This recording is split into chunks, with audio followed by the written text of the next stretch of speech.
Buonasera a tutti. Dobrý večer všetkým. Som rád, že môžem byť v Košiciach a predstaviť tu v tomto krásnom meste na východe Slovenska výstavu Piemonte Industria. È la prima volta che vengo. Áno, som v Košiciach po prvýkrát. Je to veľmi pekné, okúzľujúce a priateľské mesto.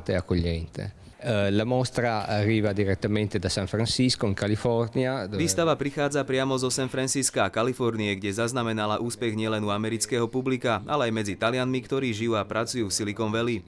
Predtým bola v Bruseli, hlavnom meste Európy, kde bola taktiež pozitívne prijatá zo strany verejnosti, kritikov ako aj novinárov. Výstava bola prvýkrát predstavená v Taliansku.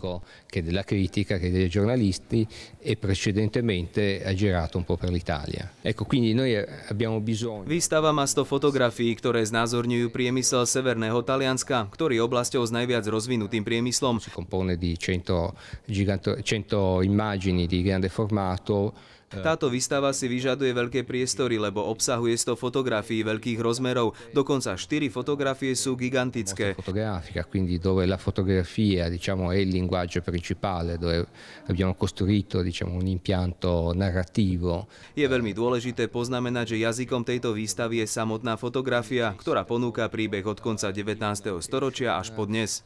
Dedicata a questo genere di mostre, dove possiamo, diciamo, avere il massimo di respiro nell'esposizione della mostra stessa. Perché proprio Piemonte? Perché la città dove vivo. Piemont je región, v ktorom som sa narodil, vyrástol a kde žijem. Je to jeden z troch najdôležitejších regiónov talianskeho priemyslu, spolu s Lombardiou a Liguriou. Insieme alla Lombardia e alla Liguria. La mostra appunto nasce da una collaborazione molto stretta con le industrie della. Výstava fotografie je výsledkom úzkej spolupráce s priemyselnými subjektami regiónu Piemont, ktorých sme požiadali o sprístupnenie ich fotografických archívov. Io ho fatto una selezione, diciamo, delle immagini. Z nich som vybral také fotografie, v ktorých sa spájajú emócie s informáciami. Jedna fotografia nám prerozpráva jeden príbeh. La fotografia, diciamo, una storia. Z technického hľadiska bolo najťažšie zozbierať fotografie, lebo za 100 rokov niektoré upadli do zabudnutia.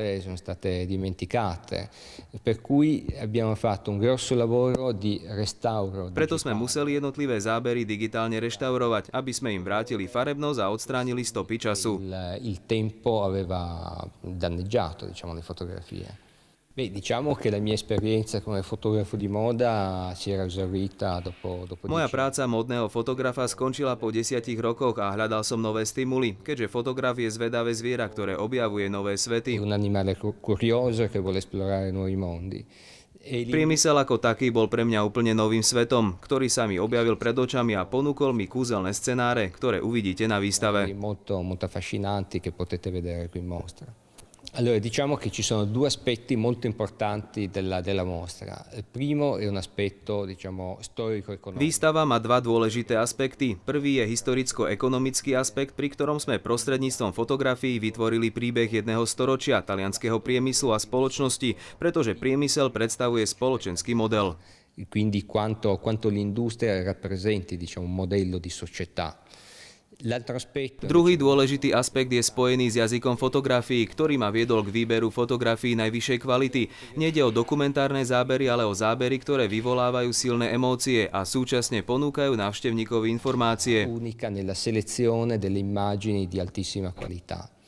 Quindi non sono immagini, diciamo, documentaristiche, ma sono immagini che vogliono suscitare delle grosse emozioni e al tempo stesso dare delle informazioni al visitatore. Mi auguro che tutti i cittadini, gli amici di Košice. Želám si, aby si Košičania prišli túto výstavu pozrieť v hojnom počte, pretože je to jedinečná príležitosť, keďže odtiaľ putuje do Bratislavy a následne opäť opustí hranice Európy a pôjde do Šanghaja a Mexico City. A Shanghai a Città del Messico.